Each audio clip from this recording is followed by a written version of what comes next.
Bem-vindo ao Futuros. Esse é um espaço de troca onde novas tecnologias encontram novos humanos e produzem novos ecossistemas. Essas trocas fazem parte da certificação de Futuros Voicers, cujo objetivo é fazer a transferência de conhecimento, de metodologias e ferramentas para que mapas e cenários de futuros desejáveis possam ser ativados nos mais diversos lugares. Eu sou Lígia Zottini e sou a facilitadora dessa jornada. Seja muito bem-vindo. Esse é um espaço de troca seguro, a gente costuma dizer. Você está entre amigos. Contei muito das nossas histórias, dos nossos desafios de trazer os primeiros movimentos, de contar o que era a inteligência artificial com aquela orelha grande, né, lá no Whey Treinador, de botar uma orelha no bolso do pessoal que estava fazendo esportes naquela Copa das Confederações, de ensinar o algoritmo do comecinho, a língua portuguesa, enfim. Contei algumas histórias dos nossos bastidores. Eu estou muito feliz que você está aqui. Seja muito bem-vindo. Obrigado. Muito bom, amigo.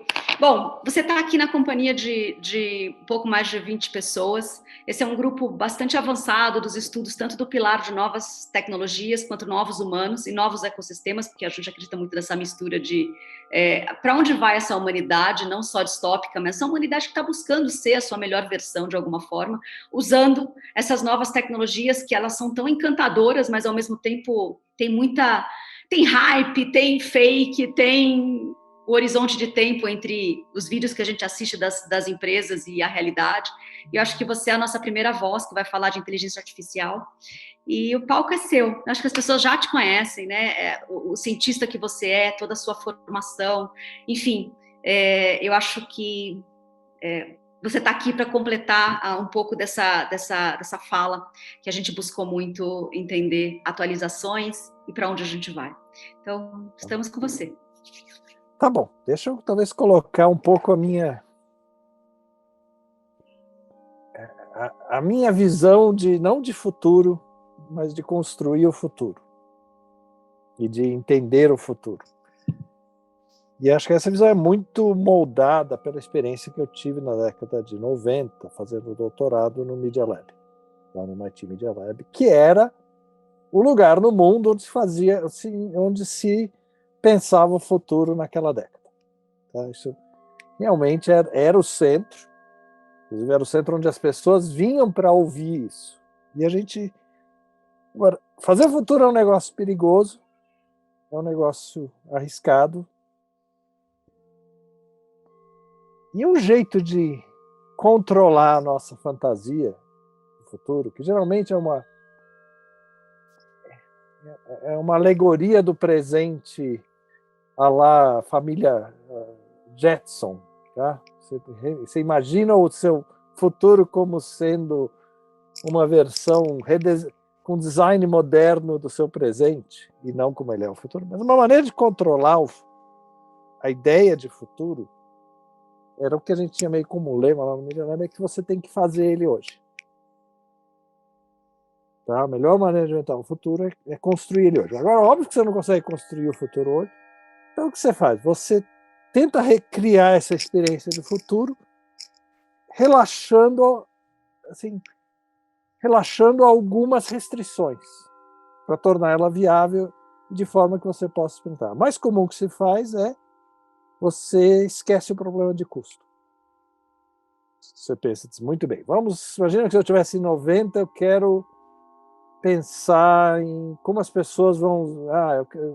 e se as pessoas tiverem um computador na mão? Bem, eu não podia, naquela época, fazer um computador na mão. Não tinha, sei lá, e principalmente não a $1.000. Mas, imagina, tá, a gente pegava um equipamento que custava, de repente, 10 mil e dizia, mas vamos botar ali, imaginar que isso.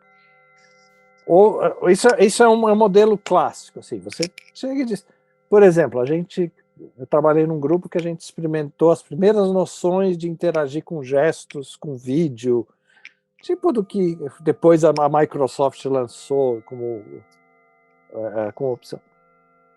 Eram $200 mil de equipamento, que era a única máquina que conseguia gerar computação gráfica em tempo real na época, custava $200 mil. Você põe, tal.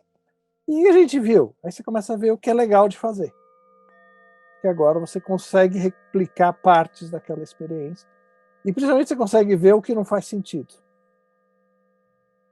E consegue ver coisas que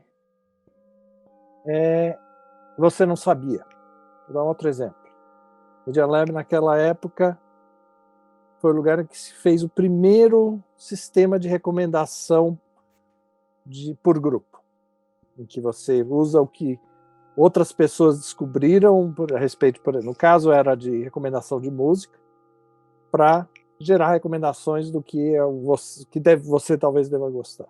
Isso aí como um experimento que chama Firefly, tá? Que depois ele inclusive virou uma empresa vendendo para a Microsoft, fizeram dinheiro. Se falava muito disso naquela época, mas eles foram os primeiros que fizeram isso. Fizeram com o quê? Com e-mail. A interface era e-mail. Você mandava as músicas por e-mail, recebia e-mails, era o que tinha na época. Não tinha browser. Mas o que eles descobriram que não se sabia na época? Que gostos musicais, na época você achava, você pensa, tem uns 10 tipos, cada um tem uns 5, e pensa como uma árvore assim de categorias, e nunca funcionava isso. Aí eu pensei, não, existem 200 gostos musicais. Isso foi uma das coisas que eles descobriram. Com 200 gostos musicais você começa a ter padrões. Com 20 você não tem, com 100, com 200. E com eles achavam na época uma plateia de milhares. Esses sistemas convergem com 5, 10 mil pessoas, começam a funcionar. Antes disso, não começa. Então, o fato que você construiu, que você testou, que começou a funcionar, você começa a ver que, de repente, certas limitações que você achava que eram causadas porque o teu algoritmo não era bom, sei lá, não, é só falta de gente. E isso é testar o futuro hoje.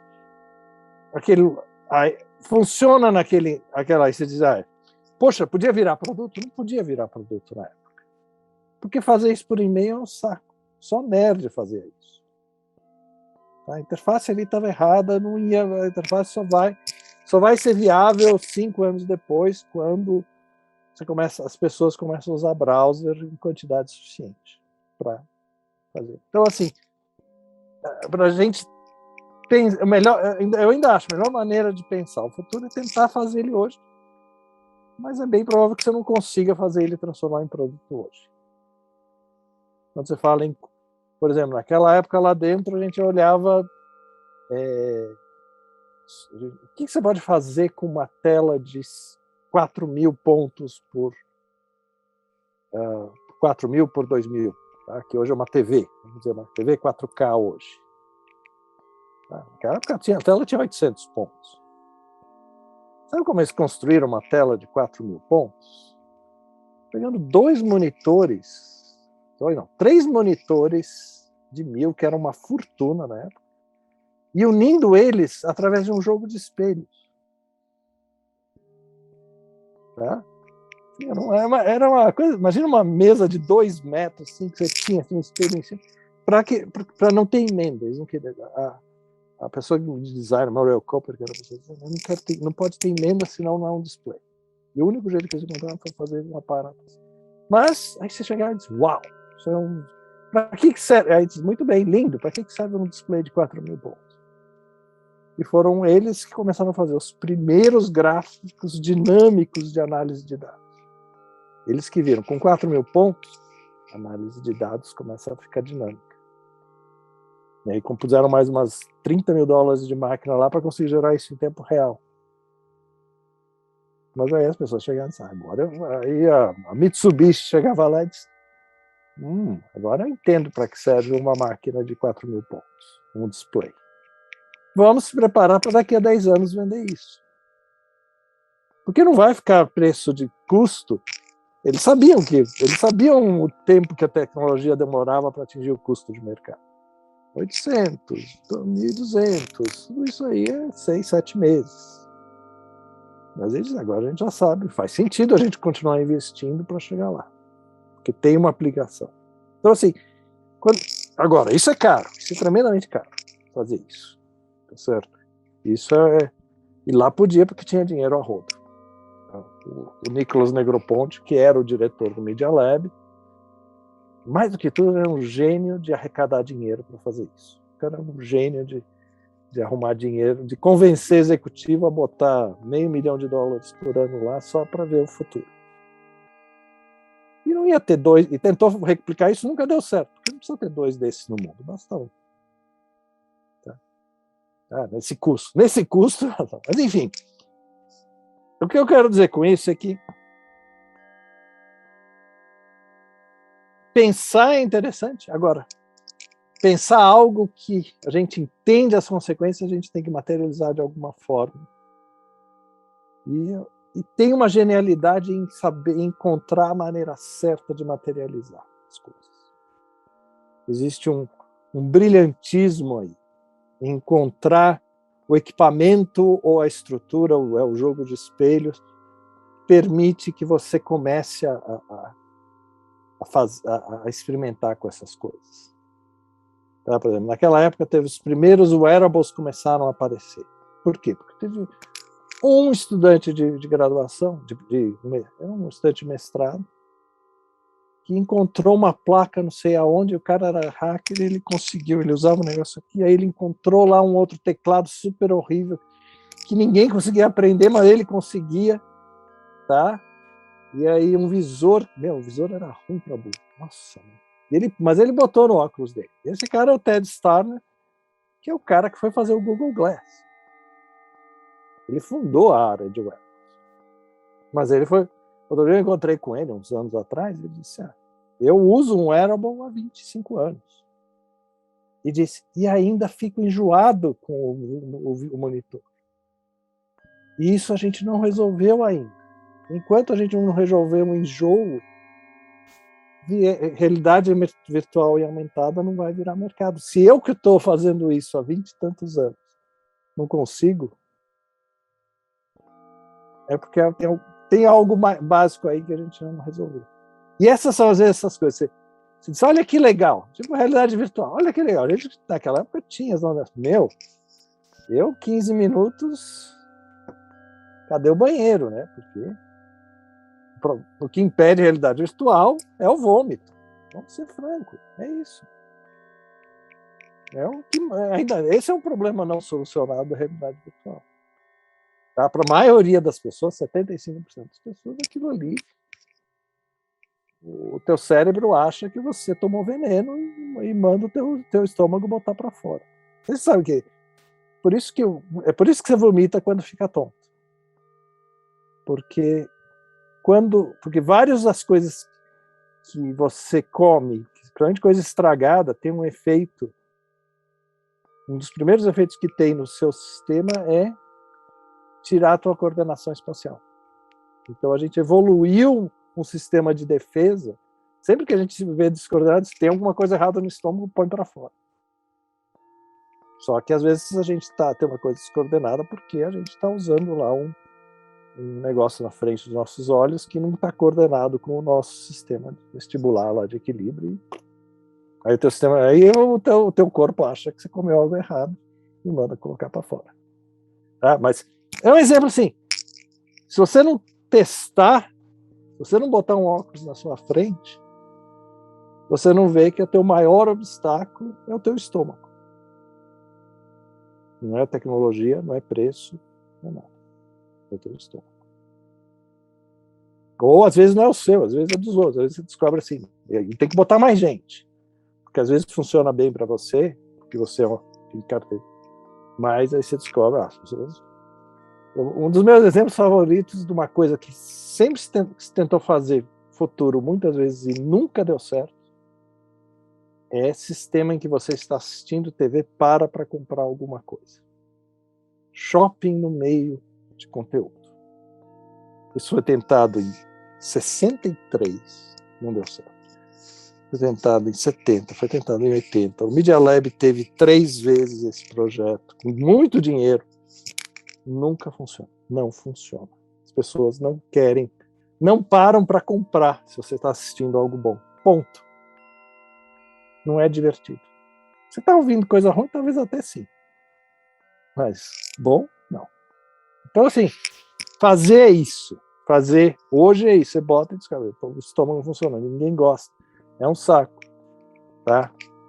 Mas você tem uma certa genialidade em fazer isso bem, não é fácil fazer isso bem, tá? Mas enfim, Lígia, acho que você queria... Não, eu ia te fazer uma pergunta exatamente nessa linha, porque você falou muito, né, no nosso pre-work, sobre o hype, né, dessa coisa de um modelo de negócio de alto risco, ou seja, eu boto um monte de dinheiro em algo que eu não sei se vai sair do outro lado, exatamente em nome de trazer esse futuro para o presente. E você acha que veio desses laboratórios iniciais, as empresas capturaram esse modelo? Essa é a primeira parte da pergunta. E a segunda é, poxa, sabendo de coisas como essa, será que o modelo de negócios do Facebook não poderia já ser outro, né? Precisa ser um empacotamento de dados e vender milhões de dados pessoais, identificado ou não identificado, de forma correta ou não. O fato é que eu vendo behavior humano como eu vendia espaço na televisão, entendeu? Será que não tem ninguém pensando num outro modelo de negócio depois de quase 11 anos? Acho que é um pouco dessas duas coisas. Qual que era a primeira pergunta? Que eu escapei da primeira. Questão de custo. De custo, tipo, eu vou torrar dinheiro, né? Que é um pouco do que você trouxe no seu artigo, sabe? Isso. É sempre torrar dinheiro? É pior que isso. Quem torra dinheiro não faz. Quem inventou o computador pessoal? A Xerox. Quem inventou o celular? A Xerox. E o que a Xerox faz? Primeiro, o que a Xerox faz hoje? Nem mais sei. Mas eu sei que por muito tempo eles eram uma vendedora de toner. Eles viviam de vender toner. Porque as máquinas deles não fizeram nunca nenhum dinheiro. A única função das máquinas da Xerox era não gastar toner. O toner eles faziam dinheiro. Tá, esse era o modelo de negócio. Aí quando você pensa do Facebook não parece tão ruim, né, Lídia? Assim, tá? Mas agora, nós vamos olhar, assim.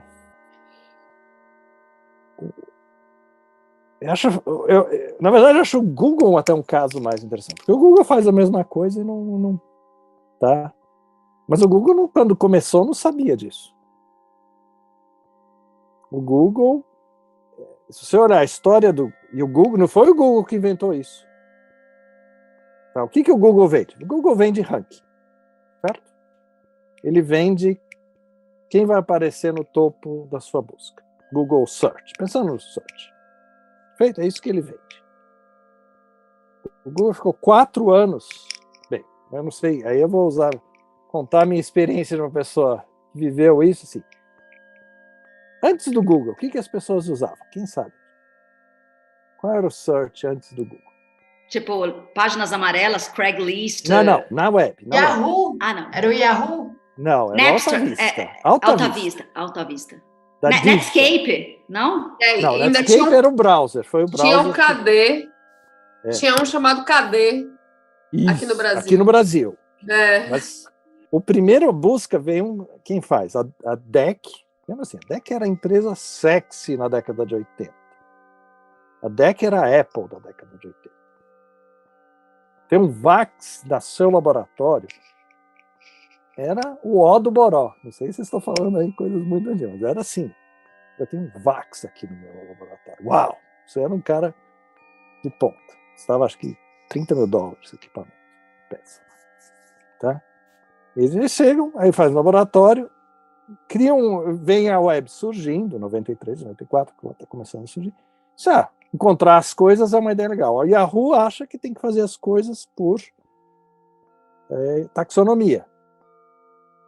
Você vai seguir uma taxonomia tal e não funciona, porque o mundo é complicado mais que uma taxonomia. Aí a Alta Vista diz, não, dá para fazer busca. Eles criam um modelo de busca, só que eles têm um algoritmo errado de busca. Aí o pessoal lá de Stanford envolve um matemático e um dos matemáticos mais brilhantes do mundo. Um dos caras de experiência de usuário mais brilhantes do mundo, Terry Winograd. O David Page e o Brin chega e diz, olha, a web tem uma característica lá espacial super interessante, como eles dizem, ele é um toroide, olha só que web é um toroide, e portanto dá para usar PageRank, que é essa tecnologia de busca. E eles mostram que isso funciona nesse novo mundo que é a web, e aí o PageRank, vamos lá, vamos transformar isso em empresa, consegue investimento, e não fazem dinheiro nenhum. Mas assim, me lembro, um dia o cara falou, você já experimentou usar o Google? Google, quê? Ele falou, quê? Google, tá. Eu usei a busca do Google, nunca mais fui no Alta Vista. Era muito melhor, muito. Sim. Qualidade do que vinha não comparava. Tá? Muito melhor, muito bem, eles tinham lá, e o que eles iam fazer? Agora, uma hora tem que dar dinheiro, isso aqui que a gente vai vender. O único modelo da época qual era? Banner. Era a única coisa que se vendia na época. Só que eles achavam que ia deixar poluir aquela página branca deles. Resistiram quanto pouco. Segundo a lenda, estavam 6 meses de botar os banners. Aí eles viram um cara que teve uma ideia bem legal numa empresa chamada GoTo.com. GoTo.com é a empresa que busca, lançada na época, e que inventa vender ranking. Aí o que a Google faz? Ela faz o método mais velho do mundo de inovação. Qual é? Inovação por copiação. Então chega lá e copia o modelo dos caras. Tá? Beleza. Só que os caras não eram tão bobos assim. Eles tinham uma patente disso. E, vamos dizer assim, não se sabe quanto. Eles fizeram um acordo no final com o cara vive bem até hoje, o cara da GoTo.com.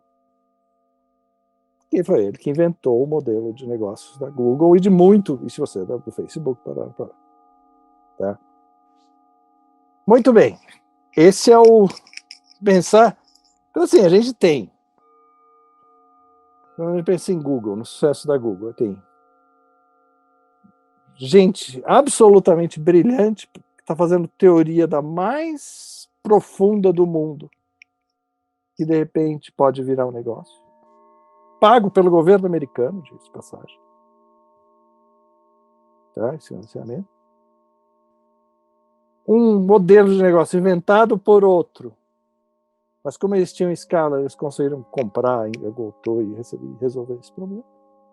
E assim, agora, eu não tiro o brilhantismo dos dois e de quem veio junto para crescer aquilo e fazer funcionar. Acho que é brilhante, eu não tenho dúvida disso. Tá? Eles apostaram na ideia, eu não estou diminuindo. Mas é assim que ocorre.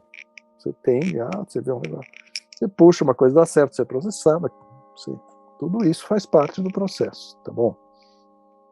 De inovação, não é uma coisa linear, a história é sempre contada de uma maneira assim heróica, é muito mais complicado. Então conta pra gente uma linha aí do tempo pra gente chegar ao passado, presente e futuro da própria inteligência artificial, que você fez parte integrante desse processo todo, né? Que por enquanto fica mais no artificial do que na inteligência. Vamos assim, eu acho. Eu tenho 30 anos nessa área, tá certo? Eu trabalho com diversos aspectos disso, apesar de que o meu interesse é mais na interação da pessoa com uma máquina inteligente. Eu sempre trabalhei na interface, ou como é que eu deixo a máquina mais inteligível, ou como eu entendo a pessoa para que ela, ou como eu faço a pessoa entender melhor o que a máquina é capaz de fazer. Bem, você estava na IBM ao longo dos últimos 12 anos. E aí, você deve lembrar que assim, a gente chegou, teve aquele processo de... a IBM chegou, ganhou aquele Jeopardy, ganhou a competição com os caras melhores dessa área, que, de novo, que assim, era algo que ninguém achava que era possível. Não sei se vocês já viram o programa Jeopardy. Assim, no Jeopardy, se você sabe 2 daquelas perguntas, você se sente um gênio. 2 de 50 que os caras fazem no programa. Não é show do milhão. Não. É outro nível. É difícil. Tá? É difícil aquilo lá. Tá? Aí, eu me lembro, assim, quando em 2005 eu estava no laboratório, eu estava perto desse pessoal que começou isso. Quando os caras falaram, todo mundo olhou para eles, vocês estão malucos. Aquilo lá tá além. E era um grupo, imagina, que tinha tido muito sucesso entre 2000 e 2005, fazendo os primeiros sistemas que buscavam respostas a perguntas em grandes corpos de dados. Quem pagava isso? A CIA. E a gente brincava que aquele projeto de pesquisa... Dentro da IBM? Com o dinheiro da CIA. Não sabia disso. E a gente dizia, a piada que a gente tinha é que aquele sistema que tinha que responder uma pergunta na vida, que é, onde está Bin Laden? Tinha que pegar os dados da CIA e ser capaz de responder essa pergunta. Era isso que a CIA queria. Mas era extremamente difícil. Porque quando você está lidando com dados de quem está querendo esconder a informação, é que nem segurança, é muito mais difícil. E a gente funcionava mais ou menos, tá? Não que, imagina, teve uma vez que tinham uns generais lá para olhar, não estava funcionando direito, aí os caras imprimiram camiseta, fizeram uma comida boa, tinha que enrolar, dizendo, tinha que deixar os caras felizes por algum motivo, porque não estava funcionando.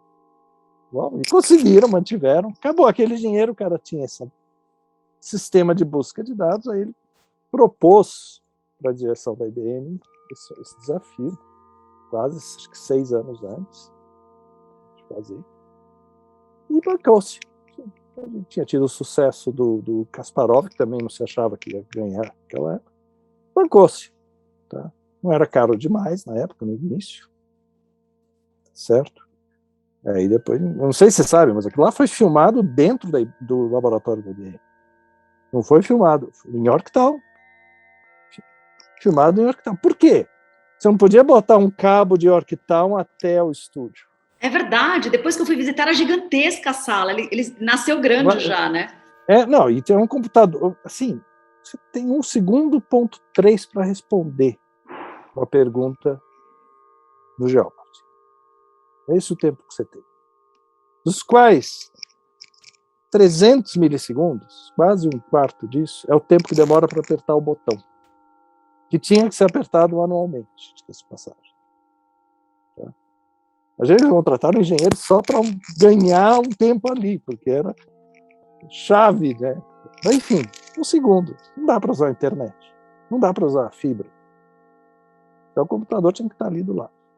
Por isso que eles trouxeram o estúdio para dentro do laboratório.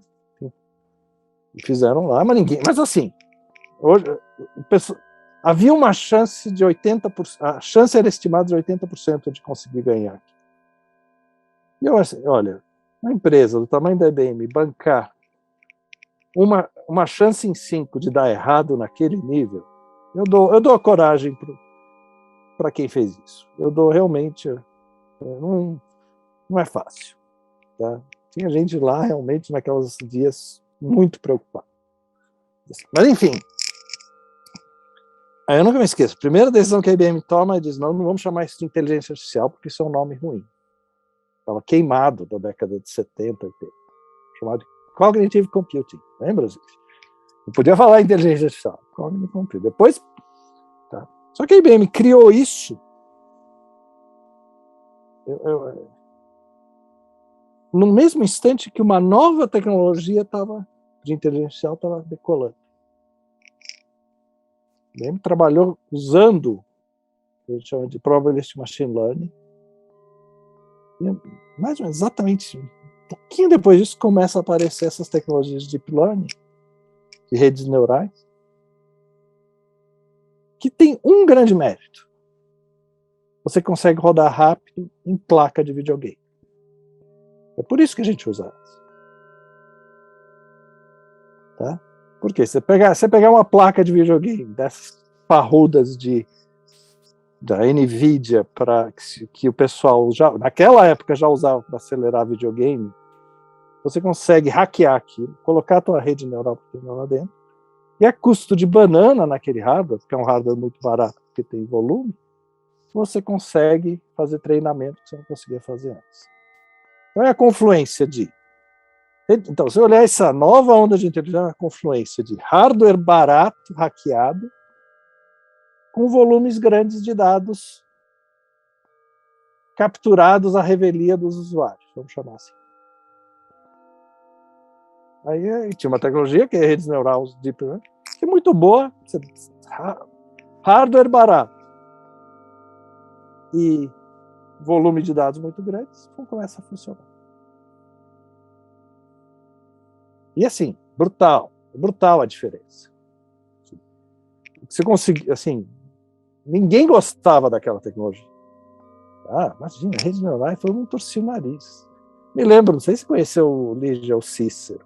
Cícero, que era nosso cara. O Cícero é um cara brilhante, depois ele foi para... Aqui no Brasil, ele tem um trabalho absolutamente seminal nas redes neurais. Assim.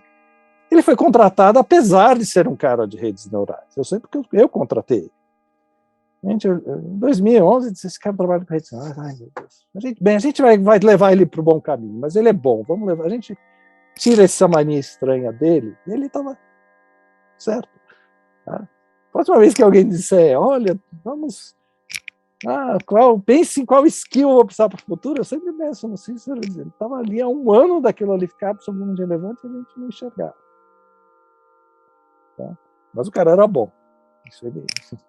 Então você trouxe, ele trouxe. Enfim. Quando você pega aí... Então esse é um momento em que você consegue trazer essa tecnologia que estava absolutamente enterrada, consegue acelerar, ela funciona muito bem com muitos dados. E você tem um salto gigante de qualidade. Gigante. O que você pode fazer. Mas você consegue fazer isso para um certo tipo de problema. E isso que é fundamental a gente entender. Inteligência envolve várias habilidades. E uma habilidade, até aquela época, detonava a nossa capacidade de criar máquinas. Qual é? A capacidade de perceber coisas semelhantes. Tá? Pensa no problema clássico de como é que eu digo que eu vejo 200 fotos de gatos, tudo isso é gato. Por que aquilo ali tudo é semelhante? Bem, nosso cérebro, nosso sistema de visão tem uma capacidade gigante de fazer isso. De entender de encontrar semelhança de maneira muito rápida. Isso também é verdade no nosso sistema auditivo. Tá? Por quê? Porque tem valor evolucional, que faz a gente enxergar leão escondido mais rápido, vamos falar assim. Por isso que a gente criou. Mas a nossa inteligência depende dessa capacidade de descobrir que coisas são parecidas.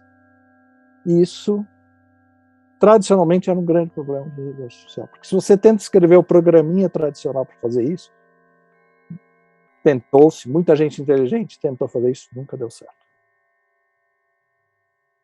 E aí o que você faz? Você cria um sistema aí que encontra razões, vamos dizer, matemáticas para duas coisas serem parecidas.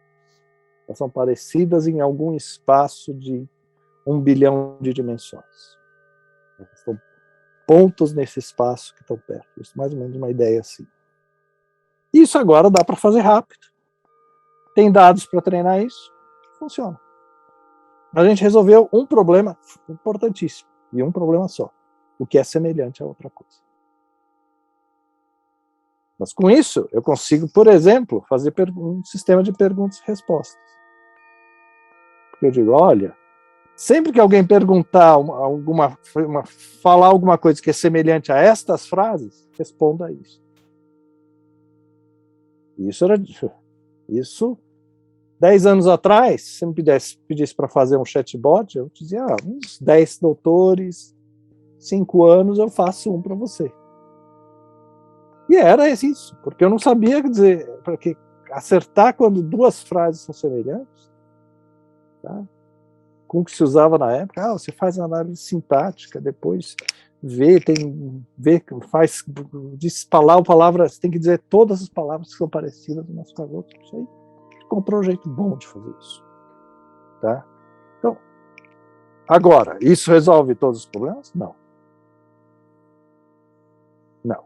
Mas a gente conseguiu resolver esse. E muitos problemas a gente sai, tipo assim, esse crescimento aqui parece aquele crescimento que significa que uma ação vai despencar. Achar esse padrão agora eu consigo. O problema é que nem sempre uma ação despenca por causa daquela forma. Mas pelo menos isso que eu não conseguia fazer antes, eu consigo. E a gente agora está no momento em que a gente consegue resolver bem essa classe de problemas numa escala gigante. Uma série de outros problemas. Mas agora, você chegar e dizer um computador hoje consegue ter uma conversa, consegue conversar na minha mesa de domingo, em que 10 assuntos são conversados ao mesmo tempo, Não. Isso é outro problema, não tem a ver com mais semelhança. Cláudio. Mas não sei se eu estiver sendo confuso, por favor. Não, tá perfeito. A gente está tendo a oportunidade de escutar histórias que a gente não escutaria em lugar nenhum, a não ser alguém que viveu a história. Então tá riquíssimo. Continua.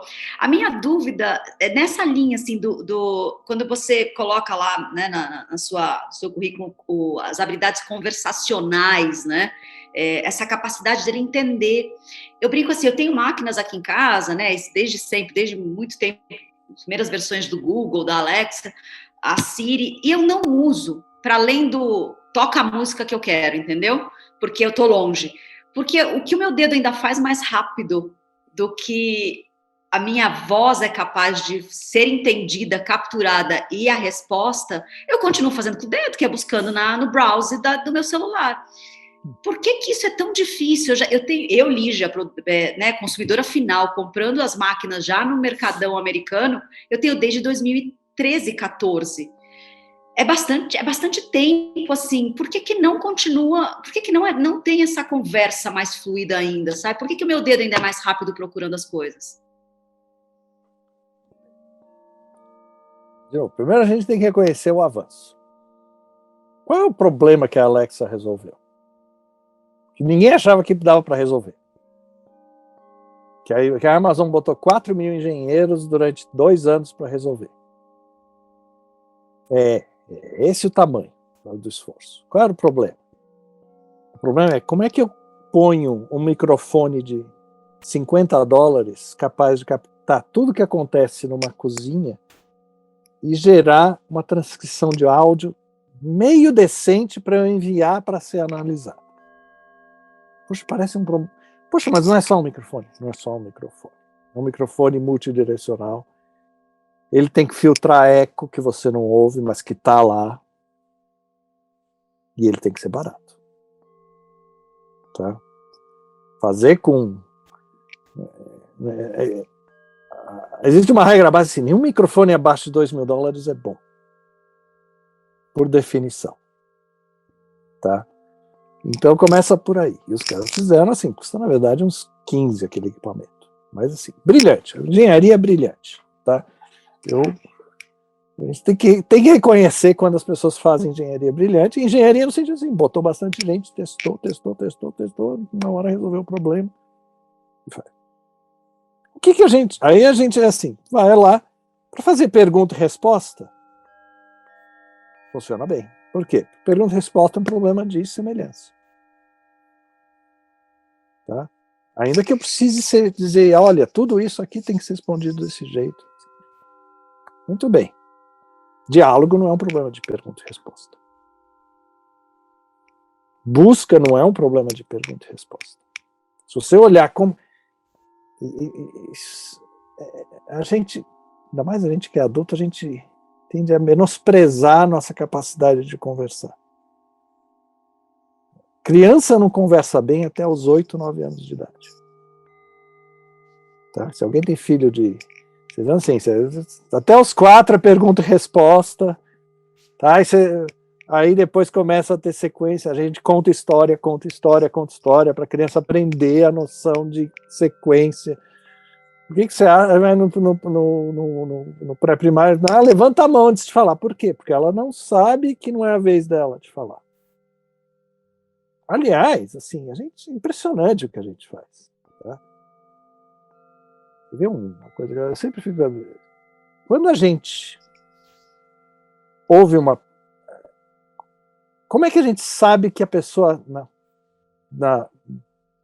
com quem a gente está conversando terminou de falar o que ela tinha que falar e que é a nossa vez? Isso é tremendamente difícil. E mais que isso, a gente começa a falar antes dela terminar. Porque entre a gente decidir falar, o nosso cérebro descobrir a resposta, pensar quais são os atuadores que vão ter que ser musculares, começar a mexer a boca, isso dá mais ou menos meio segundo dentro da cabeça da gente. Nós começamos a falar normalmente 200 milissegundos depois que alguém termina. Isso na maioria das línguas. Tem certas línguas que é mais cedo. O japonês começa antes. Tá? Então, então, assim, não é que tem que... Essa coisa eu ouço e ninguém ouve e depois responde no diálogo. Não é assim que funciona. A gente está lá. Então, agora é minha vez de falar. Agora é minha vez de falar. E fica. Tá? Nenhuma máquina está ali hoje para isso. Então, primeiro começa a ter umas coisas... E sabe o que acontece quando a gente demora para responder mais de meio segundo? Quando alguém faz uma pergunta, a gente demora para responder mais de meio segundo. Quem fez a pergunta acha que quem está respondendo não sabe a resposta. Essa é a nossa percepção. De 200 até 200 até 500 milissegundos, beleza. A pessoa ali. Começou a demorar demais essa pessoa aí, já a credibilidade começa a cair. E as máquinas vão ter que lidar com isso. Então, assim, diálogo é complicado. Diálogo, além de tudo, tem estruturas em que você começa a falar outro, volta. Tá? E isso a gente não sabe como fazer hoje, na inteligência artificial. Não sabemos. Ponto. Tá? Portanto, pergunta e resposta. Mas nem tem poucas coisas interessantes além de comando e controle. Põe a música, setup um timer, essas coisas que você não consegue fazer com pergunta. Ou perguntar e resposta, tipo trivia, conta uma piada. Tal. E acho que isso mostra o limite que a gente chegou lá. Tá certo? Os sistemas conversacionais estão emperrados nesse momento. Tem muita coisa útil que pode ser feita? Pode. Colocar. Se olhar, um dos maiores sucessos no Brasil de bot é o do Poupa Tempo. O que ele faz? Uma tarefa, basicamente. Agendar visita ao Poupa Tempo. Um dos maiores bots do Brasil. Tá? Com tecnologia IBM por trás, de passagem. Aí você tem lá talvez o maior do mundo, que eu acho que é o do Bradesco. A Bia, entendeu? Eu não conheço nada daquele tamanho. Tá? É gigante aquilo lá. Uma ideia tem 50 pessoas só fazendo curadoria de conteúdo, tempo integral. Então, não sei se tem alguém aqui do Bradesco. Enfim. Tá? Não, eu acho uma peça de engenharia fantástica. Não é reconhecida tanto quanto deveria. Mas não é escalável. Não dá para todas as empresas construírem um bot daquela maneira. Ninguém sabe. Custo disso, não tem jeito. Não vai. Você não vai poder usar isso para indústrias que têm uma margem muito menor de lucro. Como varejo, por exemplo. Em geral, varejo trabalha com margem muito menor. Você não vai. Então, não adianta. Você não vai chegar naquela sofisticação e, ao mesmo tempo, a gente ainda não tem tecnologia para escalar esses custos para algo com aquela complexidade. Mas tem muita tarefa. Ainda para fazer a primeira triagem, comparado com URA, é muito melhor, vai. É muito melhor do que você ouve 7 opções e teclar um número, pelo amor de Deus. Não, maravilhoso. E eu acho que é muito nessa linha, então, que você também fala da incapacidade da inteligência artificial de ter nos ajudado nesse período pandêmico, né? Olha, eu não sei se é inteligência artificial. Eu acho que é muito interessante quando a gente olha o que aconteceu. Vamos falar aí da pandemia. Quando a gente começou, a gente botou consórcio de empresas de computador, que estava IBM, não sei o quê, para explorar remédios, procurar soluções. Vamos fazer detetores de Covid usando sistemas de inovação do Silicon Valley. A gente falou uma série de coisas. A única coisa que funcionou foi enfiar 4 bilhões de dólares na Pfizer, e eles produzirem a vacina com métodos que eles já vinham trabalhando há 10 anos. Em alguns casos, métodos, se você olhar principalmente Coronavac e mesmo Oxford, métodos muito mais antigos que isso. Tá? E funcionou, ótimo, até hoje estou em minha segunda dose, aqui, feliz, né? E acho que, assim, é uma boa chance que isso resolva esse que é um maior problema que a gente enfrentou aí há muito tempo. Mas eu acho que isso, para mim, ilumina uma característica desses sistemas de inovação tipo Silicon Valley. Assim, eles são muito bons para encontrar oportunidades, mas eles não são bons para resolver problemas. Tá? Quando você tem lá uma oportunidade que foi criada por diversas condições que são, tá? Eu tenho a confluência de GPS barato na mão das pessoas e eu entendo mais, eu começo a entender sistemas de conversa. Dá para fazer uma pessoa virar motorista de táxi e vira o Uber. E aí é uma oportunidade. A estrutura tecnológica já está lá, é criar a empresa. Agora, eu achei muito bem, eu preciso resolver como problema enorme para o mundo. Vamos diminuir custo de baterias. Tá? É uma coisa essencial para a gente falar em energia solar, por exemplo. Agora eu estou partindo do problema e não da oportunidade. E aí eu tenho dúvida que esse modelo de investimento de curto prazo, que é o tradicional do Silicon Valley, desse um foco de resultados relativamente curto prazo, de crescer rápido, se isso funciona. Quando eu entrei na IBM, em 1999, a IBM tinha acabado, um ano antes, tinha contratado um cara que estudava computação quântica do MIT para vir para eles. Numa época que, se a mínima ideia se seria um dia possível construir um computador quântico, em que era um exercício de teoria de computação, teoria matemática de computação. E investiu 20 anos, 20 e tantos anos. 20 anos até ter o primeiro lá computadorzinho que não serve para nada, ainda não tem nenhum computador que sirva para alguma coisa prática. Mas existiu 20 anos. Agora, se você me encontrar um VC que investa essa quantidade de dinheiro por tanto tempo, sem ter a menor ideia se vai funcionar um dia, eu acho que você não encontrou um anjo, você encontrou Deus, né? Tá? Então, assim, tem certo tipo de financiamento de inovação que envolve essa visão de longo prazo, tá? Que muitas empresas têm. Olha, a IBM, muito antes, está investindo em grafeno para circuitos há 30 anos. E ainda é uma promessa. Como computação quântica, pelo menos assim, a gente sabe que dá para construir grafeno. Mas, aquilo ali parece uma boa ideia, vamos botando dinheiro. Tem dinheiro do governo. Existe um sistema de inovação que depende de um financiamento que tem que pensar a longo prazo. E eu não acho que é o modelo Silicon Valley. Não dá certo. Então, assim, aí tem governo, e não pode, a gente não pode tomar cuidado de não dizer, não, aquilo lá funciona. Não. Existem coisas que exigem outros modelos que não esses que a gente que tem essa visibilidade, tá? Mas a gente também precisa encontrar outras maneiras de financiar isso, porque a gente tem problemas que também governos não querem pagar para resolver. Tipo climate change, assim. Enfim. Não sei. Não, maravilhoso. Então, de uma forma geral, a transferência de conhecimento ou vem da academia ou vem de órgãos públicos militares, é isso, no final das contas? Olha, depende do país, mas vem de alguém que tem algum interesse e uma capacidade de investir a longo prazo.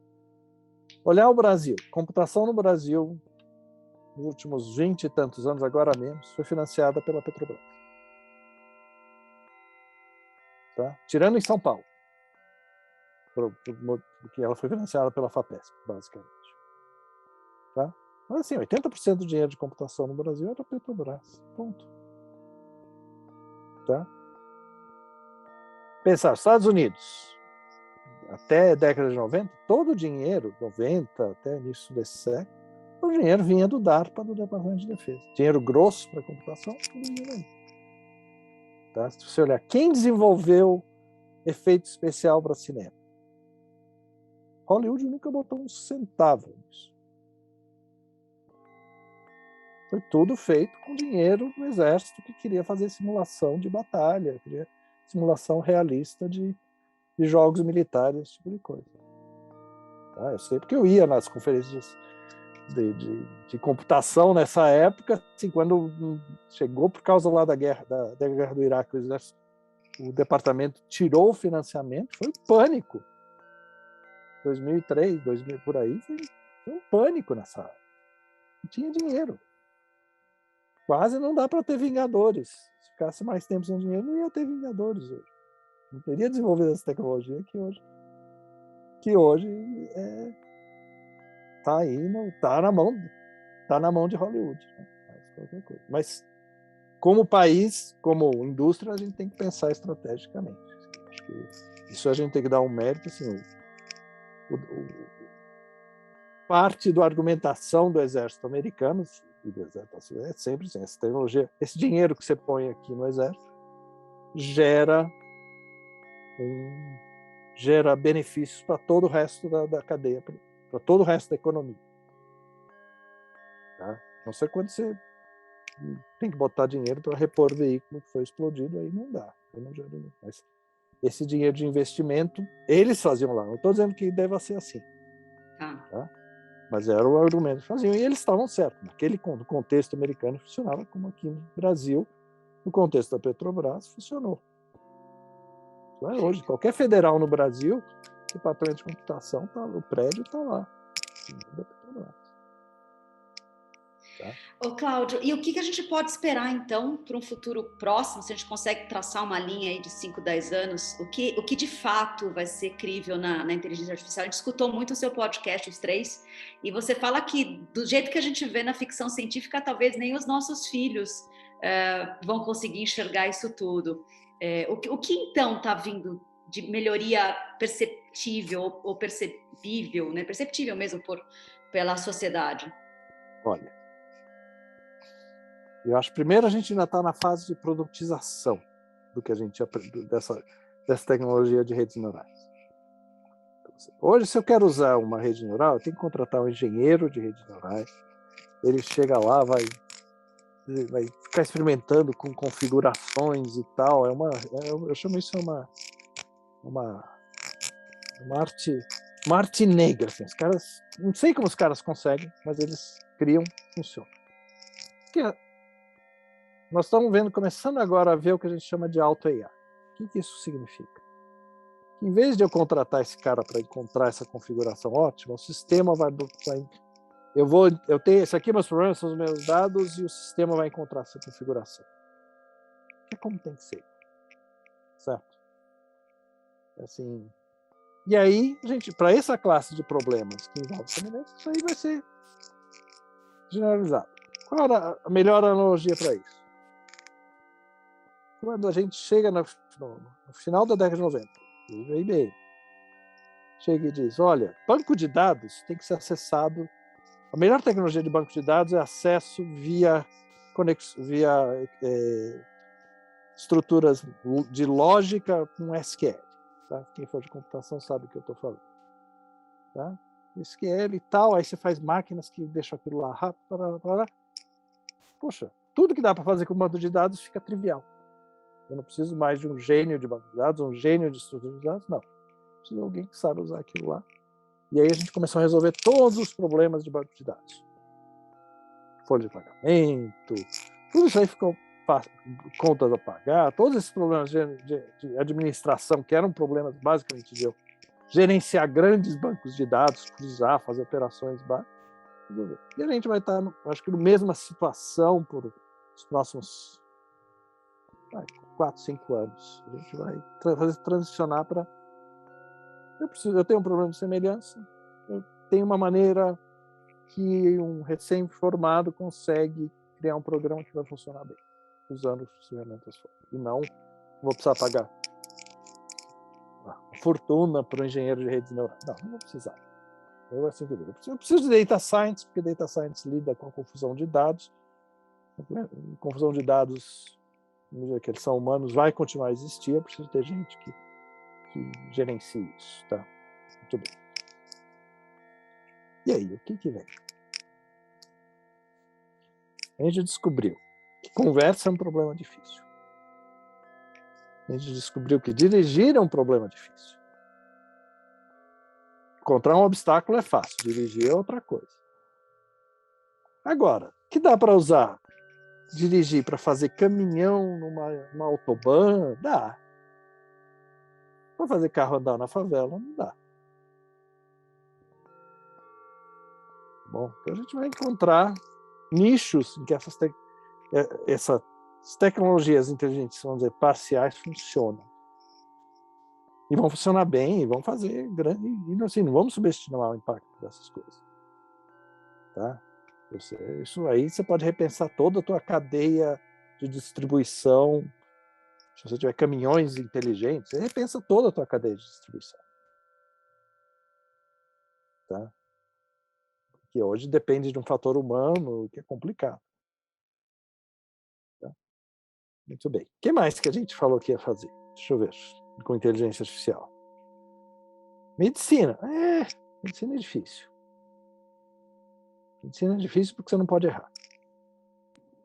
Que fim levou os diagnósticos de câncer que o Watson estava aprendendo? Como é que estamos? Vocês viram essa matéria recente do Wall Street Journal sobre isso? Não.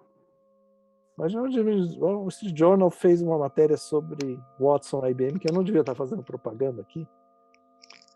Mas, assim, basicamente o que ele diz, a única coisa que funcionou foi sistemas de conversação. De toda aquela promessa. Tá certo? E assim, isso... Agora, aí eu não sei direito o que acontece. A parte de health, de saúde da IBM é meio estanque, por uma série de razões. Eu não sei se amanhã eles podem ter um sucesso, eu não sei dizer, porque ela é eles, até para evitar questões de processo, eles sempre usaram debaixo de uma redoma de segredo ilegal. Tá? É quase uma empresa à parte da IBM, em certo sentido. Apesar de que existem boatos que a IBM vai vender essa empresa. Boatos de novo do Wall Street Journal. Não falei nada aqui que eu não estou nesse nível de conhecimento. Né? Tá bom? Mas, enfim. Assim, saúde, eu acho que ainda está difícil. E saúde pode ser que o problema não seja a inteligência artificial, seja o sistema de saúde. Dados e coisas assim. Tá? E aí, assim, a gente tem que olhar para o Brasil e dizer: nós temos algo que os Estados Unidos não têm. A gente tem o maior sistema de saúde do mundo centralizado, com dados centralizados. Tá? Nenhum país tem isso. Nenhum país tem isso nessa escala. A gente está morrendo na praia aqui, entre outros, em algumas outras mortes, mas essa é uma que a gente poderia estar olhando, dizer, que a gente poderia estar desenvolvendo tecnologia para cuidar de medicina de massa, que a gente tem os dados. Não, envolve outro nível de dinheiro, que não é o caso aqui. Tá?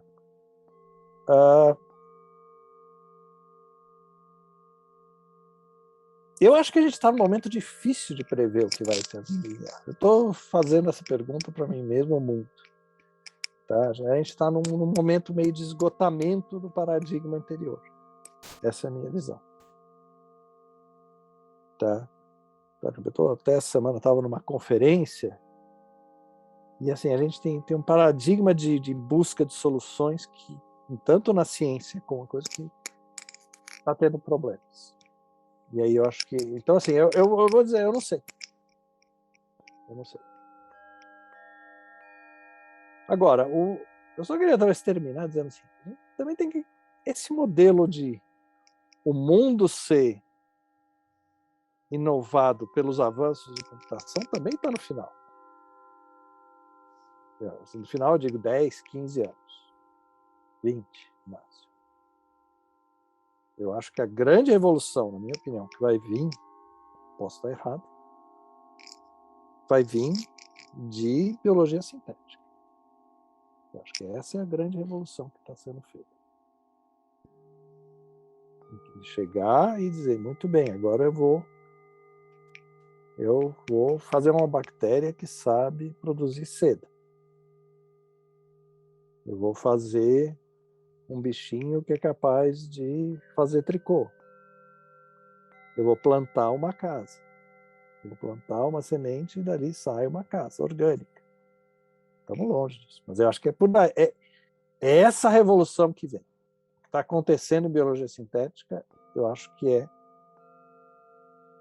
assim, muda todo o nosso paradigma de indústria, no sentido de manufatura. Como é que a gente faz coisas? A gente funde, marreta, dobra e injeta, né, no caso de plástico. É esse o nosso paradigma. De criar objetos físicos. Não é o modelo da natureza. Eu acho que... Nossa, maravilhoso. Se eu tenho a capacidade de programar bactérias, programar seres, muda a manufatura. É uma engenharia de material. vida, né? Engenheiros de vida. De um material que cresce por si, que se mantém. Não sei.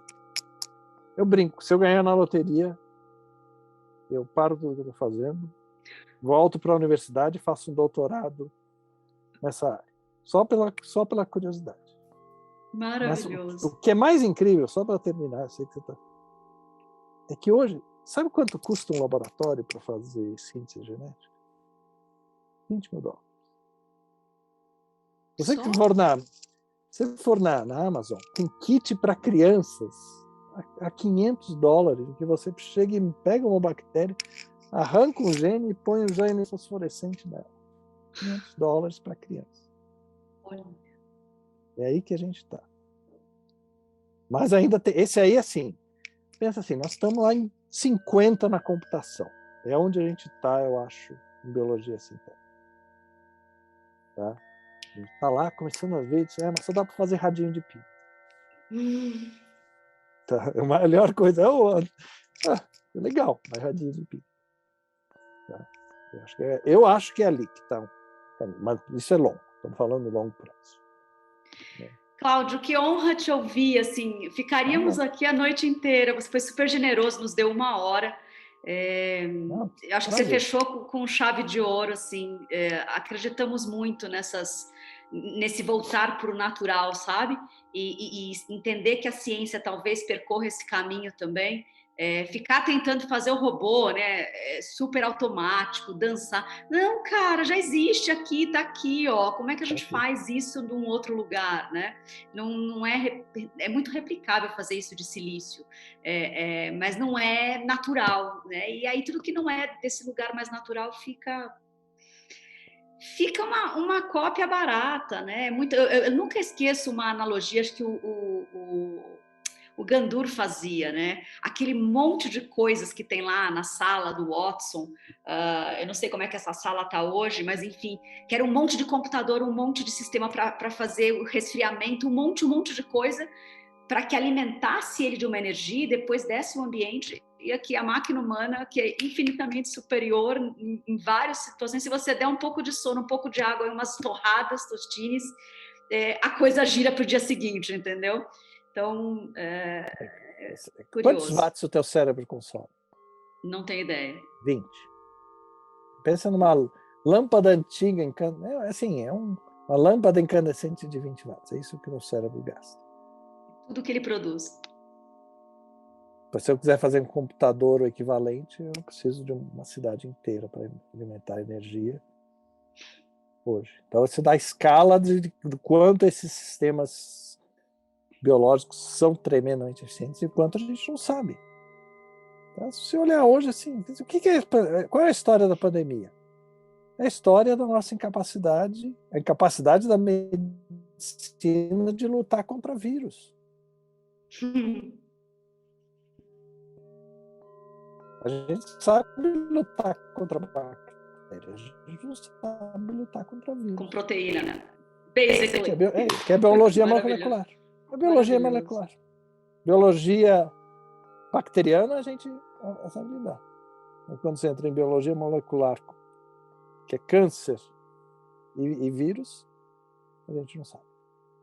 Então, a gente avançou um diabo. Avançamos diabo nisso, mas não sabemos ainda. E aí a gente apanha feio, né? É isso. Cláudio, Obrigado. Muito obrigada. Obrigada mesmo. Estamos por aqui no que você precisar e essa sua fala vai estar à disposição não só desse grupo, mas a gente vai abrir ela para que outras pessoas tenham acesso a essa nossa 1 hora maravilhosa. Obrigada mesmo. Obrigado a vocês todos pela atenção aí. Tchau, tchau. Tchau, tchau.